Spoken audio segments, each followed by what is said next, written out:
Yo, here we go. We are live. Want to double, triple check. I'm just gonna pull up my phone real quick while I'm on 2%. But we are here from the National, guys, in Cleveland. Outside of Cleveland, I don't think it's technically Cleveland, but we're there. It's good enough. Ricky, today's your first day, first couple hours. Talk to me. What are your thoughts so far? Let me get you in there. Hit me. Yeah, I just got here like an hour and a half ago. This first thoughts definitely smaller than last year's. I still haven't browsed, too many of the dealers and all that stuff yet, but here we go. No, I feel like I've seen a lot already, considering it's only these two big rooms, and we walked the dealers table a little bit. We're on the corporate side now, pretty much seen most of it. You think we've seen most of it? The corporate side? Oh, I think you just meant in general. No, but yeah, I've been here for an hour and a half. I feel like I've seen a decent amount already. Compared to last. Oh shit, that's the camera. Oops. I'm sorry. Hold on. Okay, I'm sorry. I thought that was the extra microphone.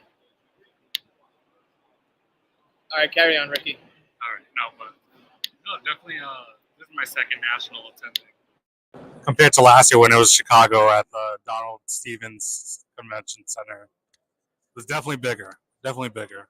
Now, how do you like the layout of this one? Because for me, it seemed like I'm used to the Chicago's where it was just rows of tables, vendors. Then there was corporate kind of smushed in the middle in the Breakers Pavilion, and then there was more vendors on the third side. This one, it feels like corporate. It's all right here, obviously, what we're looking at. But then there's it seems like another smaller section of corporate where like Beckett, CGC, I think like V-Friends and such is over there too. But then you got like vendors kind of out here, obviously other companies, and then you got more vendors in the way back. How do you like the layout of this one compared to last year's? I feel like there were definitely a lot more vendors last year. I feel like corporate's taking up a lot of space here, which is expected. This is the biggest car show stage of the year, so all the corporate's going to show out. But I feel like we could use more vendors here, more vendors than corporate, at least. Murph's Car Town, right? Yeah, exactly. Maybe next year. So, speaking of Murph's Car Town, guys, Ricky and I were able to make a deal like we oftentimes do when we do meet up, and we kind of want to go over it briefly, really quickly. And if you've been following along with my vlog series so far, you've already noticed that I have at least, made some deals and such, and obviously deals will be continuing to make. I keep moving the camera. So I want to go over a few cards here. I don't know how much is going to focus, but a Brian Robinson, Bijan Robinson, RPA out of 25. Now that James Wood has been promoted to the big leagues, he's graduated. Dylan Cruz, the next up-and-coming Nationals prospect. Kyle Teal, who might be the Red Sox savior in just a couple years, possibly. Tank Dell with his healed leg wound. We got another Bijan right here. This is a Green Wave 9, couple 9s here, but there's other 10s. Will Levis, guys. What do you think of Will Levis? Let me know what your thoughts are on Will Levis. I know the camera is just not focusing. Here we go. Anthony Richardson. Again, I want to know what your thoughts are on this. We see we got a few more left. A few more. Wemby 10. I've been picking up a bunch of Wemby, guys. I know people at the shop have been wanting Wemby. He's so hot right now. Almost every booth I've gone to, if there's basketball, there's Wemby. It's that bizarre. Another Kyle Teal. This is number to 99 in a 10. Love that one. That's going to be a great play in a year. I think so, too. And then Jordan Love. Again, he seems like a questionable player in today's market right now, especially with contract talks, how he played last year. Is it duplicatable? Obviously, questions about just the Packers in general. So he was able to get this nice giant stack right. Oh. Luckily, it's already a 9. What was the number that we agreed on? 580. 580, guys. So give my guy a deal. I did get a good deal on it. Did I win? Did Ricky win? Who knows? But now Ricky's got more cash to go buy. And whenever you can get cash in your hands to go out and buy, that's always a big win. So, Ricky, let me ask you this. You perused the show floor so far. What are a couple things, if not one thing, that you're looking for to buy? It could be a player. It could be a sport. Give me something. Yeah, so I was telling Murph earlier, some guy I want to buy who's a hold right now, Ronald Acuna Jr. He's super cheap right now. Amen. The thing is though, it had to be a long-term play, so I have to figure out how much I'm willing to put into a long-term play as opposed to buying someone just to flip it right now. Who's hot right now? I mean, is Wemby worth the hype? We literally just talked about him, and I've been picking him up. But is he worth the hype as we reach the Olympics? We can't even say it's the dead of the offseason for basketball because we have the Olympics, so it's like another postseason, so to speak. Obviously, he's Team France. We'll see how well he balls out against other international players. But is Wemby someone that can maintain his hype through the Olympics on the main stage and then proceeding into the following basketball season? Is it worth it? I mean, yeah, with the world watching right now, the Olympics, he's going to be on everyone's TV. He's going to ball out. So I think, if France has a good run, it's definitely worth picking up. And then Olympics go straight into the NBA season. So I don't know if there's going to be a downtime for Wemby. He might just keep on rising. All right, so let me ask you about another guy that's been hot and will continue to be hot, and that's CJ Stroud. I'm just gonna rattle off a few guys, and I just want you to kind of give me a second or two about this guy. So obviously CJ Stroud is the first one. Yeah, they just got Diggs, and they made the playoffs his rookie year, so worth the hype. I think so. Worth the hype. Okay, Anthony Richardson, worth the hype. Played 4 games. Yeah, he looked good in those 4 games though, so cautiously optimistic. Okay, Will Levis. No. Why not? That was a strong no. Very aggressive no. I just don't think they're going to be good. Okay, fair enough. Let me hit you with a guy that's a little on the sneaky side, and that is Jackson Churio. He had all the hype in the world, not as much as Jackson Holiday, but at least he made the opening day roster. He struggled, but he's playing, and he's a part of a seemingly good Brewers team. Maybe the playoff run is there. He gets experience. Maybe not this year, but long-term play potentially. Is he worth it in any way, shape, or form? Yeah, I know he got hype. He had a lot of hype before he made that MLB. He's doing well right now. The Brewers are in first place. I haven't really checked his market lately, but I think he has potential to be a star. Is there anybody that now you might have to kind of peel back the curtain a little bit? Is there anybody that we should be on the lookout for, or maybe that you're specific? I know you mentioned Acuna, a dark horse kind of guy. We know Acuna's a superstar. We know Wemby and Stroud have all the hype in the world, but is there a dark horse guy out there that you're looking for, or maybe that I and other people should be looking for as well? What sport? Any sport? Yeah, any sport. I mean, the main sports, really.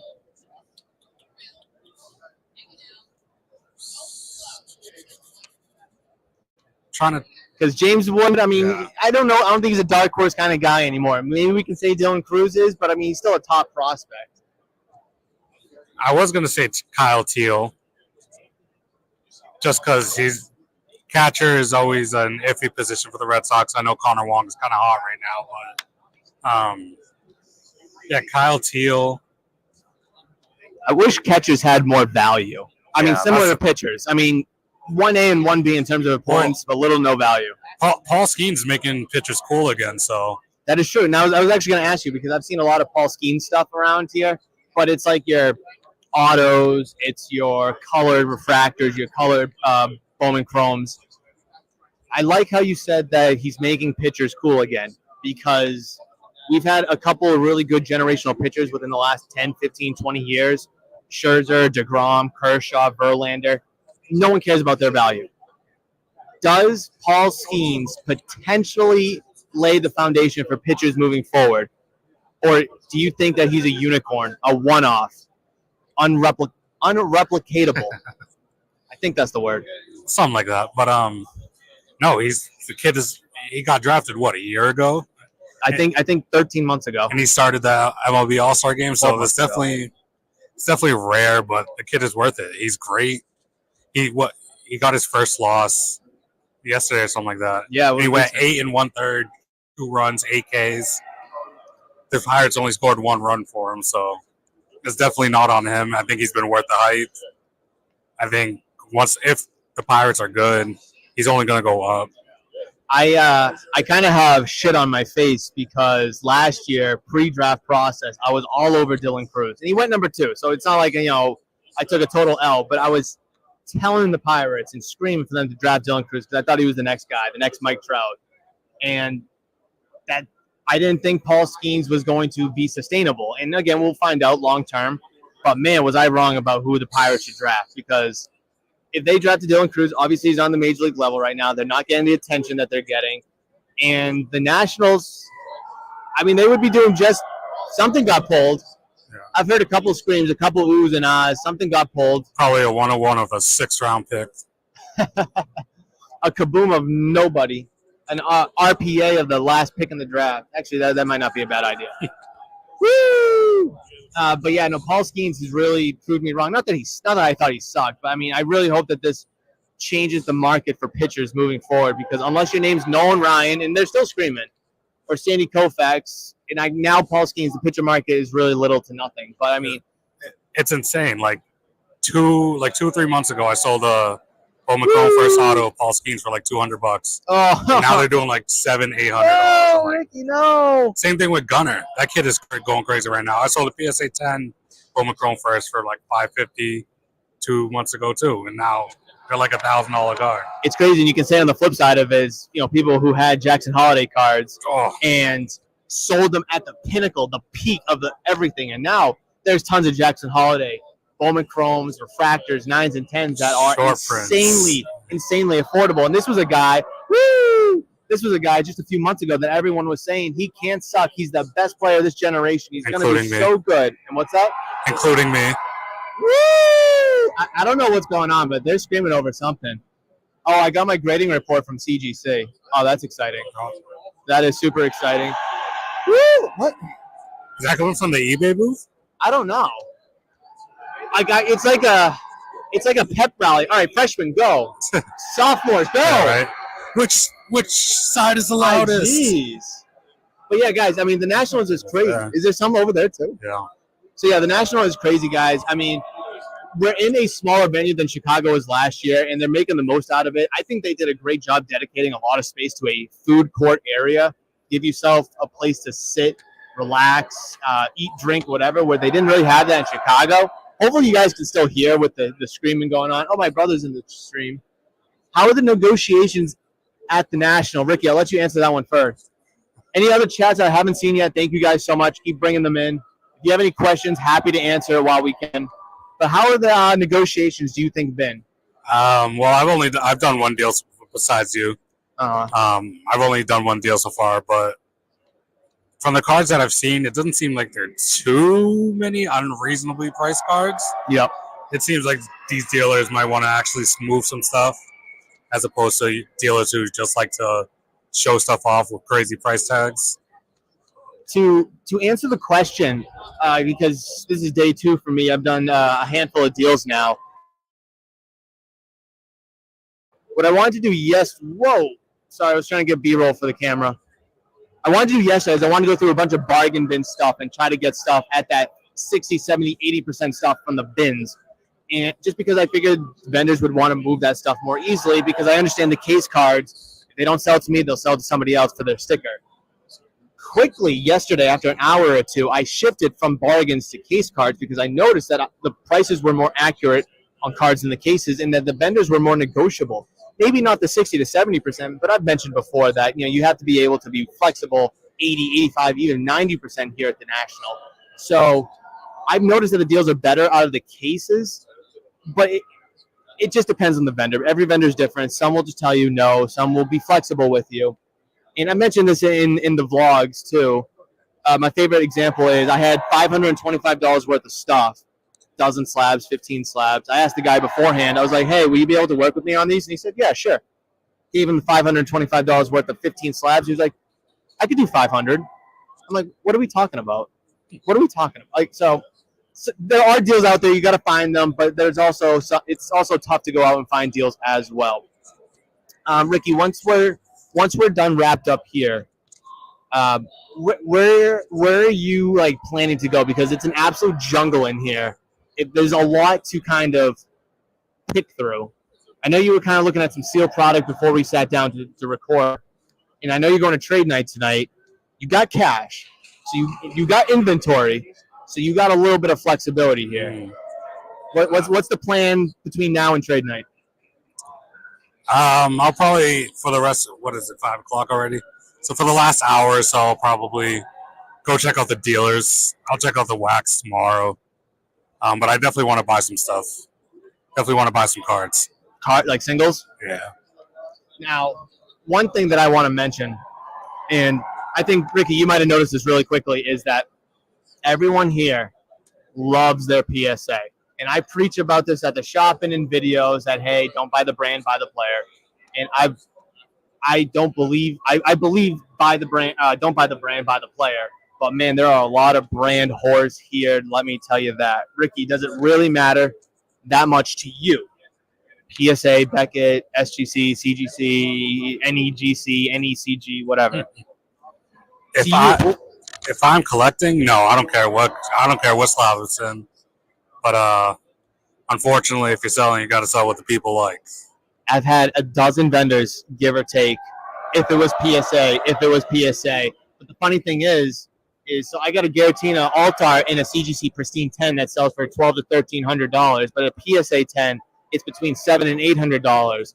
Now I'm not looking for 12 to 13. I'm going to be honest, but I countless times I've heard PSA, which okay, I understand that, but now the card's cheaper, and therefore you're going to make less because I'm going to be able to not give you as much compared to a $1,200 or $1,300 card. It's crazy here. It really is in terms of that. And the line for PSA, did you plan on doing any submission or no? No. Okay, because the line for PSA was crazy. A friend of mine got here about 12, different friend, not Ricky, got here around 12 to 1. He wanted to go to Beckett, and Beckett had to turn him away because they were packed and smoked. So they said, queue it up and come first thing in the morning. Grading is crazy. I mean, I see people walking around SGC, I see people walking around CGC, but grading, it has become a means for flipping. It really has been. It really has been a means for flipping. Ricky, let me ask you this. Being on Thursday, do you think today is the day to buy or sell more? For you. For me, we were talking about this earlier. Dealers are more likely to give deals, at the end of the day. Yep. At the end of the week. So right now they might not be, too much room, but right now I'm trying to trade mostly. I have 2 bigger cards that I need to trade down on. What do you got? Show them.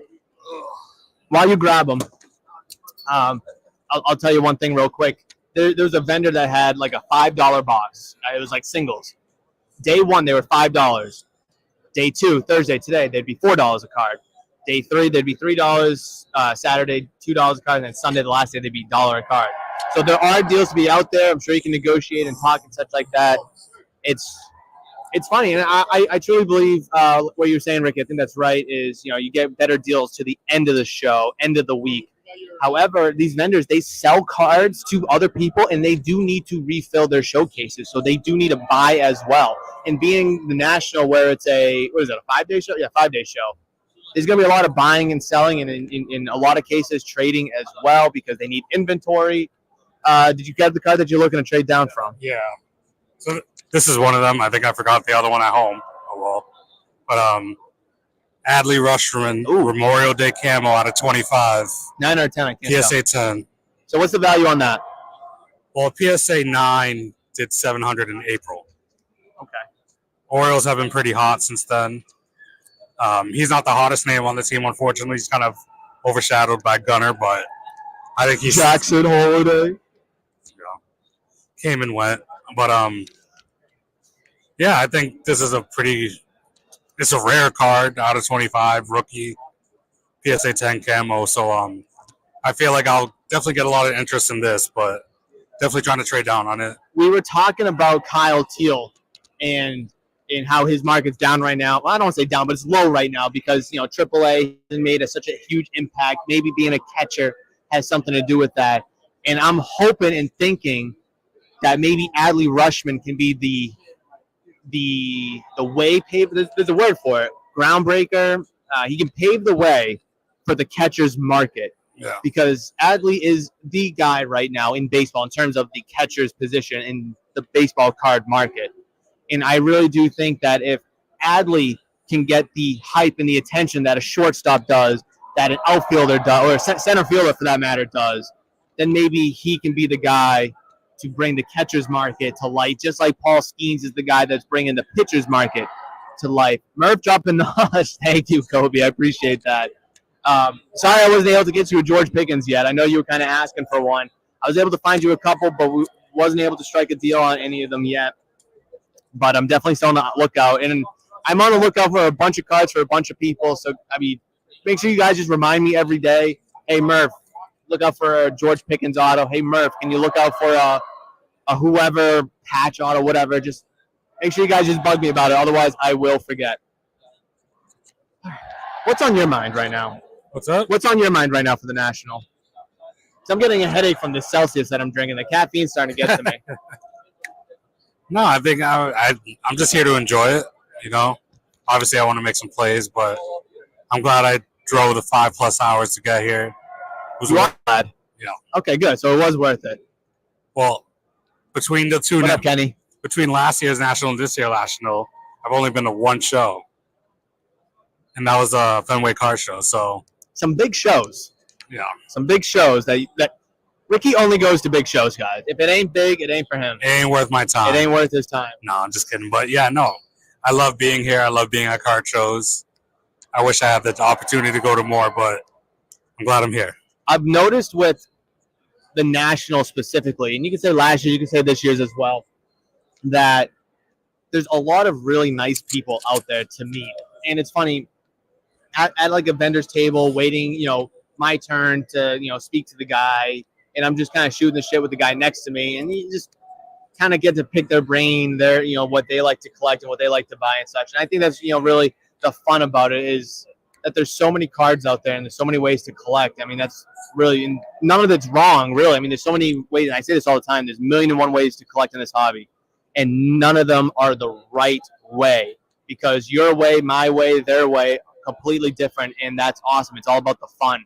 And I think the National, as business-oriented as this hobby's become, it's so much fun, and it's so exciting. I mean, I keep saying in the videos and on the live stream, excitement, anticipation, fun, and that's exactly what this, because there's so much to do. I mean, just the corporate center alone, there's so much. I mean, people in and out and woo, and just the corporate center alone, there's so much there. And then obviously grading, that's obviously a big thing, getting cards back the same day.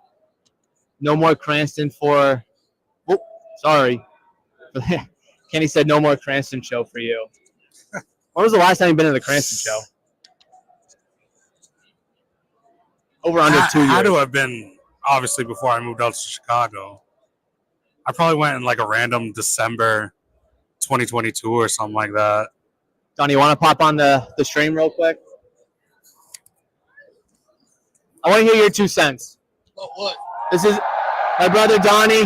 He's going to give his 2 cents on the National right now. Donnie, Ricky, well, let's be interviewers. We're going to ask Donnie questions, all right? We're going to ask him some hard-hitting questions here at the National. Donnie, first question.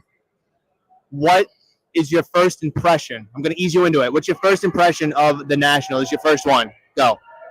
That the name doesn't describe what's actually here. Because this is the sport. What? Sports Card National, right? National Sports Card Convention, right? And you're saying that it's more than just sports cards, right? Yes. Anything. What's the craziest thing you've seen? Craziest thing I've seen? Probably the Heimlich Himmler autograph, like the signature of his on the World War II like villains cards, because I didn't even know those existed. Ricky, you got one? What, if anything, are you looking to buy here? Ooh. Well, I still have a few things on my list. I'm still looking for a decently priced graded There's a drone. Because as a kid, I collected, but I fell out. So now I'm trying to, just get the graded cards that people I chased when I was younger. So really, that's it. Because you've gotten what? Jordan? Yeah. You didn't get Jordan? He's the other one. Oh, I thought you did. Jordan, no. I got Bird, Griffey, Nolan Ryan. Bird, Griffey, Nolan Ryan. And then I got 4 Pikachu, and then I got a sample Evander Holyfield card. So my thing is, and I know when we're looking around, you're also on the lookout for me as well. Do you think did you expect any Pokemon first of all? No. Okay. So do you think that there is a lot of Pokemon or not enough Pokemon? I'd say there's a decent amount. I could use it a little bit more because there's like some sections where it's just straight like vintage. Yeah. And I mean, not everyone's into that. And Pokemon being the hot thing right now, you would think they would bring in more to get more people through the door. That's what I call some of these sections out here in the National Vintage Village. Vintage Village, baby. It's just straight vintage. There's a couple of them though. It's like, yeah, that's cool. And I know, like, history. I was gonna say, I don't mean to sound whatever, but I'm not into it, and I feel like there's a lot of it. Is it the vintage memorabilia or is it the vintage cards themselves? For me, it's the memorabilia. Say it again. For me, it's the memorabilia because it's just. You just don't like it. No, it's not that I don't like it. It's just some of it's just way too outpriced. So it's a pricing thing, not. Yeah, like they're asking for like $5,000 for certain things, and it's like, how is he still worth that? Somebody who's playing, I can understand the prices going up and down, but somebody who's like, but a guy who hits 755 home runs, I mean, that's gonna be tough to beat. I mean, no Gunnar Henderson, Jackson Holiday, anyone's gonna do that though. oh, no, I understand that. What'd you say? Juan Soto. Juan Soto is maybe the only guy that might be able to hit 500 career home runs right now, besides Judge. Maybe Trout if he can stay healthy. Do you have one more question for Donnie? Or wait, is it my turn? I don't remember if it's my turn. I gotta get back behind the camera. All right. All set? Yeah. Thank you. What was my train of thought before I had Donnie come on? I looked away and I was like bamboozled for a second when Donnie got on because there was a drone that kind of flew away. Yeah, I thought it was a bird at first. The guy's got like the VR. He's got a dog. He's got a VR set. I mean, there's a lot going on. There is. I mean, I want that kind of like. I want that video crew right there. Give me that drone footage because if I bring my drone in here, I'm definitely taking somebody's eye out. Let me catch up on the chat. What's for dinner, Kenny? I don't know. That's a good question. Let's see. What do we have? Oh, we're going to Panera tonight because I need to use their Wi-Fi to edit. That's what it is. Is there much hockey or just a few dealers? Have you noticed hockey? I've seen a couple dealers with hockey. Other than that, no, not really. You know what I've noticed? I haven't noticed much hockey either. It's a lot of baseball, expected, because, you know, that's kind of where sports cards really started, was baseball.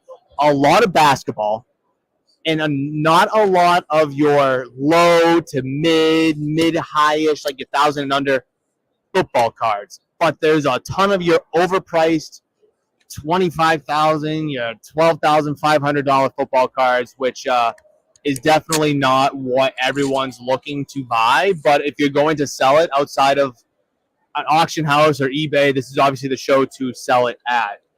This drone's getting close to me. Oh, I think he's just landing on the table. Wow, look at the control. Right? Yeah. Nice job. No, one thing I've noticed that there is, actually two things I've noticed that there's none of, is F1, which I know people around New England are kind of getting into it. It's not that popular yet, but obviously across the country it's bigger. Not a lot of it. And another thing is Lorcana.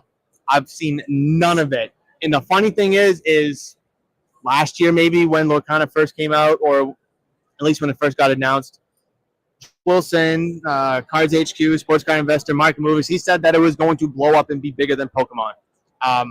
I understand his logic and it makes sense, but I disagree. And I think having a full year under its belt now, Lorcana, and there's none out there, I think that kind of shows, hey, I don't think Lorcana is going to be that big. It still has time to grow, but I mean, Pokemon has a few vendors here, and that's been around for 20-something years, and that's incredibly popular, and there's little to it out there.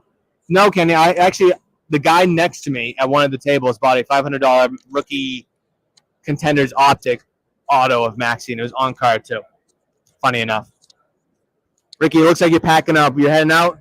Yeah, I want to go for the last half hour, so I want to go walk around a little bit. Who? Who's got a question?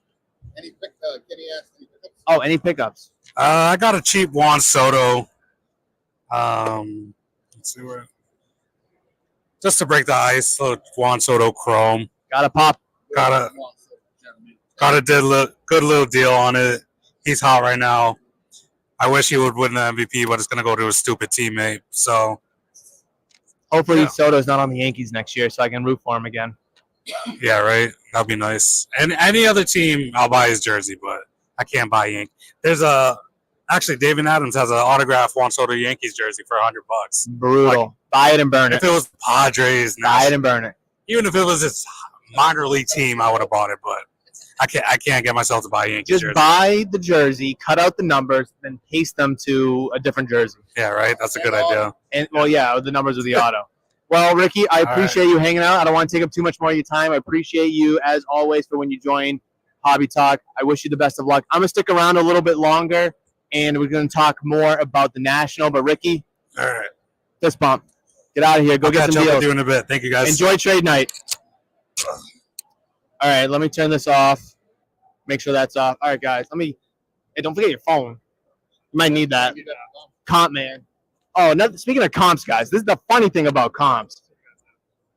The funny thing about comps is I like to look up cards just like anybody does to get an idea what the market is. So we have an idea. So we're not overpaying. We're not getting screwed, and maybe we can find some good deals. But, man, it annoys me being on the other side of the table, well, as like a customer, not a vendor, when these people are just like showing people the vendors their phones, be like, last comp's this, last comp's that, comps do this, comps do that. It's like, oh my God, like, listen, I understand you don't want to get screwed and you don't want to overpay. I'm right there with you. But when all you care about is comps, it's just like, holy smokes. Ask the guy first, hey, are you willing to negotiate? If I grab a couple things, if I buy a high-end card to move off the sticker, don't just comp him to death. My Jesus, it is just super annoying. I think it's a good time to kind of interject. If you're new to the channel, I would appreciate it if you hit the giant red subscribe button. Definitely would love and appreciate the support that way. Smash the thumbs up if you're enjoying this live stream of Hobby Talk and Cardboard Podcast here at the National, guys. Obviously, I appreciate everybody chatting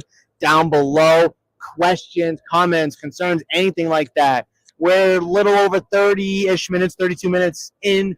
I don't know how much longer I'm going to be on here. CGC is waiting for me to pick up my submission, so I definitely want to go do that and put it on the vlog. So be on the lookout for part 3. Day 2, part 3. I don't know. It's a little complicated. That'll be out later tonight. Donnie and I are going to head over to Panera so I can use their Wi-Fi because the hotspot, I'm losing the hotspot. I'm almost out of hotspot for the month, and it's only been 2 days here. And it is slow, let me tell you. I started editing the video at like 9 o'clock, and it wasn't uploaded till sometime at 2:33 in the morning when I fell asleep. Am I missing anything on the chat? Need one auto in New York Uni. No, thank you. Lance, if you're thinking about going, do it. Let's see. Boo. Are you going to do any trade nights? Yeah, so, Kenny, that's a good question, actually. I mean, I don't do trade nights, to be honest. I did one trade night that's not my own, and that was the Mohegan show. It was fun. It was small. I mean, it's tough being a vendor and going to a trade night afterwards because you're just gassed, you're tired, and such like that. And obviously, I'm not vending here, but I'm walking around a lot. My legs are tired, doing a lot of deals. I've been looking at my phone all day. Phone's going to die. I mean, my phone right here is at like 2%. So, do you have the charging brick? Can I use it? Please? Oh, okay. What are you at? Well, what are you at? Because I'm at 2%. Would you give I just want it for like 10 minutes. Well, no, because I'm also monitoring the stream. Oh, okay. Then can you monitor the chat then? Look. Oh, okay. So perfect. I'll close this out then. How do you think I got So, what was I saying? Yeah, the trade nights, I want to, but if I want to stay up to date with editing and posting the videos, it's going to be very hard for me to do it. I think with my time here, I think is long enough to not have to add on and do trade nights, to be honest, because I really have nothing to trade. I mean, I'm here to buy, guys. Like, I'm trying to sell 2 cards. That's it. Just 2 cards, and not really looking to trade. I'd trade those 2 cards, to be honest. But I mean, I got really nothing to trade. I got nothing to sell. I mean, I'm here to buy. I'm here to buy inventory for the shop, and I think walking the show is going to give me that best opportunity. Now, maybe a trade night where I go up to these guys, they come up to me, and I buy their cards. Maybe I get a better deal because, I mean, vendors are living anywhere between like 80 to 85% on most deals, which here at the National, totally fine. I totally expect it. I even tell them, like, hey, I'm not going to expect 50, 60%. I'm just not going to. Like, you just got to work with them, and maybe I can find those better deals at the at trade nights. But I don't plan on going to any trade nights to fully answer the question. I want to mention the brick background. It is fake, but it's not a green screen, though, as you guys have seen in some videos. I've had a green screen as a brick background. Actually, Ricky's done that too. But no, this is actual. This is what's actually behind me, guys. But yeah, the National has been crazy. I haven't bought any wax yet for the shop, but I did bring 3. Oh, the drone's out again. The drone is rolling out. So good for him, man. I thought that was me flying. I'd hit somebody. But yes, what was I saying? I haven't bought any wax yet for the shop. Distributors and the dealers, they're here. The wholesalers, they're here. Excuse me. I have 3 giant totes with me, hopefully to fill it with blasters, megas, hobbies, jumbos, ETBs, boosters. I mean, literally, it's all on the table. I just got to be able to find it. And, of course, I know what I can roughly pay for it online on their websites. I do expect a more of a premium or at least a market value or close to a market value here at the show. But I'm not going to go out and buy the stuff, whether they're singles or wax, for close to market, because then what am I going to charge in order for me to make a profit on it? I'm not trying to upcharge you guys. I'm not trying to overcharge so I can make money, but then in lieu kind of screw you guys over. That's just not how I roll. So just kind of having that mindset when I'm looking around for the sealed stuff, and even the singles, again, this even goes for the singles, is just, something that I do not want to do. But the National has been really good. Don't get me wrong, and it's something you guys absolutely should go to. Cleveland is probably the closest that it'll get for people in the New England area, which, I mean, it's good for me. I mean, it's a 9, 10, 11-hour drive for me, so it's not too bad. Atlantic City is like a 5-hour drive, so even better. I just don't see it being in Atlantic City anytime soon, just because of the venue, the area. A lot of the vendors and show goers just love Chicago, myself included. I think Chicago is a better area outside of the National. Well, not the city itself, but the venue is in a better area. The show venue itself is better. I mean, when the vendors voted last year for where it to be, not next year, but the year after, it was Atlantic City, Chicago, and Atlanta on the block. And outside looking in, I was hoping for Atlanta just for travel purposes. I mean, I'd like to go to Atlanta, explore Atlanta, have fun in Atlanta, because I already did Atlantic City, already done Chicago. It was already set for here for Cleveland, so I was looking forward to that. But they voted for Chicago, and Chicago will be the Nationals location for the next 3 years. So luckily, flights from the New England area to Chicago is not too bad. It's not too long. But, I mean, if they were to make Chicago the destination for the National just every year moving forward, I don't think anybody would be mad about that. Is there anything in the chat? Yeah, I already asked. Kenny asked about that. Have you shot Tina and have you seen Johnny? Yeah, so I saw Johnny earlier. I saw Johnny soon after he got here. I was about to have lunch. This was, what time was it? Around 12. Yeah, it was around 12, a little after 12. This is a text message. I think that's from Mihao. Yeah, I saw Johnny, chatted with him, talked with him a little bit. And then shopping around the Tina. So, Kenny, you might have missed the conversation I was having with Ricky about people here love their PSA. Absolutely love their PSA. And it's funny because the CGC 10 Pristine, there's 2 sales for the Garatina in the Pristine 10. 1,200 and 1,300. Now, I'm not looking for that number, but that's what the market value is worth. And a lot of people have either said it's too pricey for them, that they're all set, or flat out said if it was PSA. Now, my thing is, if it was PSA, it would be cheaper, maybe more affordable at that point, but their profit and the percentage that they would get into it would be a lot lower. I mean, because going from $1,200-$1,300 market value, and let's say I settle for $900 or $1,000, 75-ish%, that's $300 off of market value. I'm not going to, if the PSA 10 is ranging anywhere between $600 and $700, what it kind of looks like, I'm not going to come off $300. I mean, 75% of that is, 150, give or take. So again, their profit is more with the CGC 10 Pristine's value. So it just kind of goes to show you that a lot of people are right now just blind set on PSA. And it's, I don't want to say it's concerning or alarming. I mean, everyone has their choice and preference, but man, they are buying the brand and blind to it. It's crazy. And PSA would do nothing for them. But all these vendors and such would do everything for PSA. Free advertisement right here, by the way. Let's see if I can do it. Boom. Nope, this way. Boom. There we go. Right here. Free advertisement. I don't know any of these companies. Oh, well, I can't read that from here. Yingling. Oh, it's just all Yingling. Oh, okay. Okay, it's just all Yingling. Well, shout out Yingling. Not a sponsor, but shout them out. If you guys need a cold beverage, go hop on a Yingling. As long as you're 21. Thank you, Donnie. Thank you, Donnie. But yes, it is 30 here at the National. And I think I'm about to wrap it up, guys. Is there anything else in the chat that I might have missed?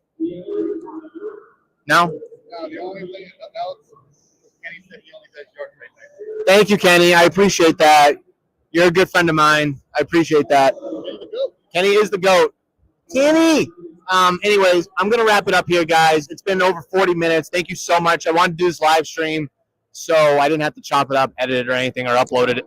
But I appreciate you guys joining. I'm planning on going live on Instagram tomorrow. I don't know when, but if you guys follow the shop on social media, on Instagram, at Murph's Card Town, super simple, you will get notified and alerted when I go live. So stay on the lookout for that. I'll make sure my phone battery is nice and charged. But yes, guys, thank you so much for watching. Again, if you're new to the channel, please smash the subscribe button, like the stream, comment down below, or chat, whatever. Any outgoing thoughts, Donnie, since you're in the shot? Yeah. Subscribe to my brother and subscribe to me, Grim Trip. Grim Trip on YouTube, Twitch, where else? Everywhere. All right, guys, thank you so much. I will catch you in the next one. This is this week's Hobby Talk episode. Before I head out, this is this week's Hobby Talk episode as I'm recording live. So the next one between Ricky and I won't be for another 2 weeks, so don't expect another video or anything like that. There will be one in 2 weeks. But until then, guys, I will see you. Thank you so much for watching and listening. Bye.